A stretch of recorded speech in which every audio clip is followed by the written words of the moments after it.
जी, पाकिस्तान के मारूफ और इन्वेस्टिगेटिव सहाफ़ी अरशद शरीफ के कत्ल की आज सुप्रीम कोर्ट ऑफ पाकिस्तान में समाअत हुई है और इसमें आज चीफ जस्टिस ऑफ पाकिस्तान की जानिब से भी इंतहाई अहम तरीन रिमार्क्स आए हैं। ख़ास तौर पर जो जॉइंट इन्वेस्टिगेशन टीम बनाई गई है उसकी कारकर्दगी से मुताल्लिक सवालात उठाए गए हैं। इस वक्त हमारे साथ सुप्रीम कोर्ट के इंतहाई सीनियर तरीन रिपोर्टर हैं, हमारे दोस्त हैं इमरान वसीम। उनसे हमने खुसूसी टाइम लिया है और उनसे पूछते हैं कि पिछले तकरीबन 1.5-2 महीने से सर ये दिखाई दे रहा है कि जो तहकीकात हैं उसके ऊपर ख़ासे सवालात हैं। क्या सुप्रीम कोर्ट इसको किस तरह देख रही है? वकास भाई बहुत बहुत शुक्रिया।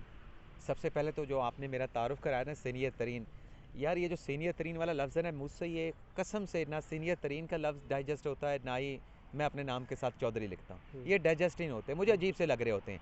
बाकी ये आपके वैसे सामने आजकल सहाफ़त में जिसको 1 साल 2 साल हुए हैं वो भी कहता है मैं सीनियर साहब हूँ। बस वो डाइजेस्ट कर जाते हैं, हमसे डाइजेस्ट नहीं होता। हमारे सामने और बड़े बड़े सीनियर पड़े हैं, उनके होते हुए हम अपने आप को साफ़ी तो लिख लेते हैं। हाँ, चलें सीनियर साफ़ी भी डाइजेस्ट कर, लेकिन सीनियर तरीन है वो डाइजेस्ट नहीं होता। हाँ, उसके लिए एक बाकी पूरा क्राइटेरिया है। पूरा क्राइटेरिया, हम तो सीनियर के ऊपर भी पूरा नहीं उतरे, लेकिन चलें कुछ दोस्त कह देते हैं, उनकी मेहरबानी है। यार आज वकास जो सुप्रीम कोर्ट में समाअत हुई, इसके 3-4 बड़े अहम एंगल हैं, बट उसे आप पेशरफ भी कह सकते हैं। एक तो जो JIT है ना, उसकी एक नेग्लिजेंस अदालत ने खुद पॉइंट आउट की है कि आपने केनिया जाना है तहकीकात करने के लिए, आपने UAE जाना है, और आज 5 जनवरी को आज अदालत में पेश हो रहे हैं, और 4 जनवरी को आप एक लेटर लिख रहे हैं वजारत खारजा को, म्यूचुअल लीगल असिस्टेंट का। तो ये आपने लेटर पहले क्यों नहीं लिखा? आप ये लेटर पहले लिख देते तो वहाँ से आपको केनिया और UAE से आपको रिस्पांस भी आ जाता, फिर अदालत के सामने वो रिस्पांस भी रख देते कि आपके म्यूचुअल जो लीगल असिस्टेंट का जो लेटर है उसके ऊपर केनिया क्या कह रहा है, उस पर मुत्तहिदा अरब अमारात क्या कह रहा है। जिन लोगों को जाके आपने इन्वेस्टिगेट करना है, उनसे आपने उनके इंटरव्यू करने हैं, सवाल करने हैं, उनके जवाब आने हैं, फिर आपने अपनी रिपोर्ट को कंपाइल करना है। तो ये चीज़ आप पहले करके आते, उनका रिस्पांस भी आ चुका होता, वह ज़्यादा बेहतर होता।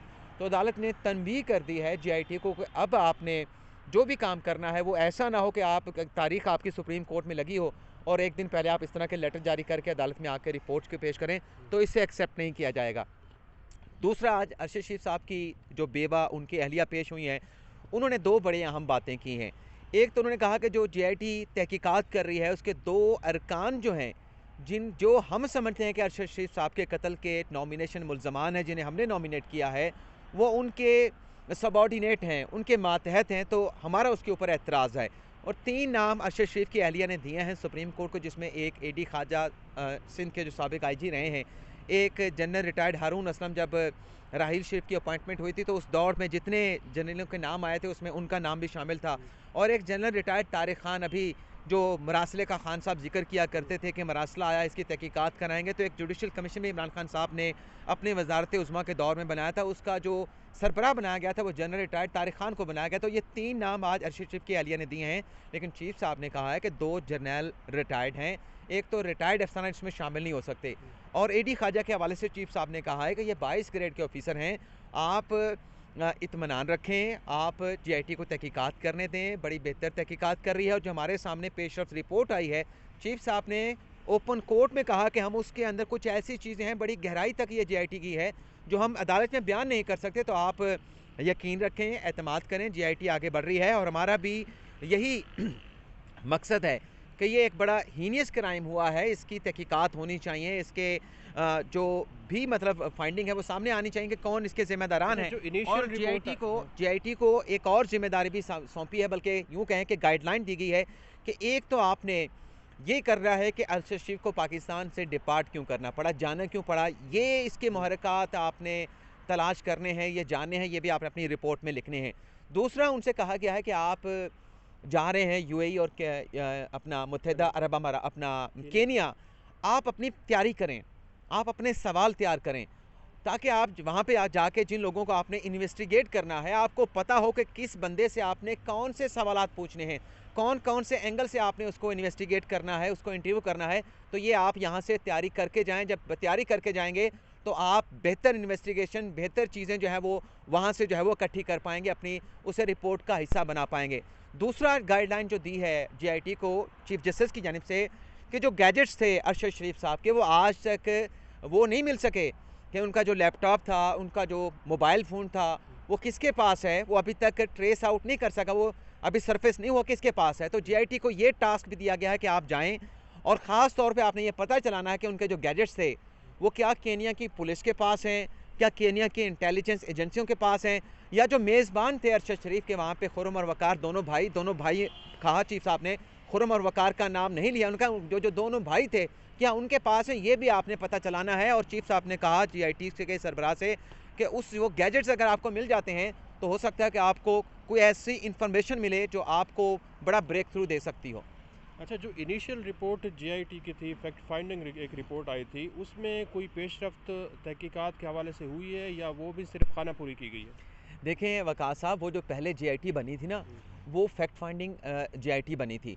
अब जब एफआईआर का इंदराज होता है ना, तो एफआईआर के बाद फिर उसकी अलग से इन्वेस्टिगेशन होती है।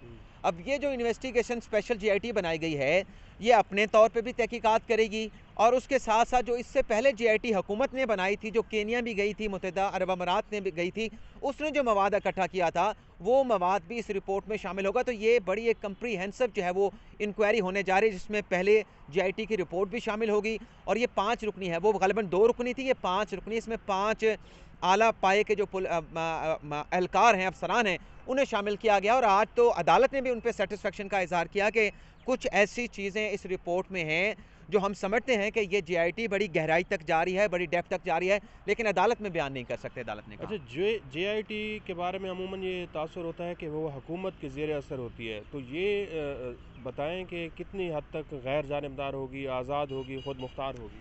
देखें वकास साहब, यहाँ पे जितने मुँह उतनी बातें होती हैं। अगर हम सुप्रीम कोर्ट में खड़े, सुप्रीम कोर्ट की बात कर लें, आपके हक में फ़ैसला आया, आप कहेंगे जी इंसाफ हो गया।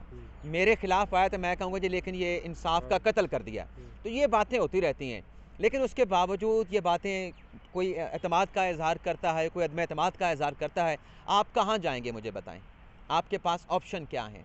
तहकीकात तो हमारे इदारों ने करनी है, आपके इदारों ने करनी है, इन्हीं लोगों ने करनी है। इसके अलावा आपके पास ऑप्शन नहीं। आप बाहर से स्कॉटलैंड यार्ड नहीं ला सकते, आप लंदन मेट्रोपॉलिटन की पुलिस के लोगों को नहीं ला सकते, आप अमेरिका के जज साहबान को नहीं ला सकते, ऑस्ट्रेलिया न्यूजीलैंड से नहीं ला सकते, इन्हीं से करानी है तो एतमाद करना पड़ता है। लेकिन हमारे इदारों में इतनी सलाहियत नहीं है ना। नहीं, सलाहियत है। आपके सामने कई आपको बहुत सारे ऐसे केसेस मिलेंगे। अभी आप देखें ना कि जो सलाहियत की आप बात करते हैं, इस्लामाबाद में चंद दिनों पहले जो अटैक हुआ है उसके हैंडलर्स तक तो पहुँचे हैं ना। चले आप ये सवाल भी उठा देंगे कि भाई हैंडलर्स तक पहुँच गए, इस वाक़े को होने से क्यों नहीं रोका गया? बहुत सारी चीज़ें ऐसी होती हैं कि अलर्ट्स आ जाते हैं कि ऐसी कार्रवाई होगी, लेकिन पता नहीं होता कि किस जगह पे होनी है। ओपन एरिया है पूरा। पाकिस्तान से बाहर हुआ है, तो इसमें अक़वाम मुत्तहिदा के बारे में भी ये कहा जाता है। अक़वाम मुत्तहिदा के बारे में आज अदालत ने कहा है कि ये ऑप्शन आपके पास मौजूद है, इसको भी एक्सप्लोर करें। इस ऑप्शन के ऊपर के तहकीकात में आप अक़वाम मुत्तहिदा का चैनल यूज़ करें। आप इस हवाले से वज़ारत ख़ारजा को जो है वो इस ऑप्शन के ऊपर गौर करना, इसको डिस्कस करना, उसके साथ जाके आप रब्ता करें।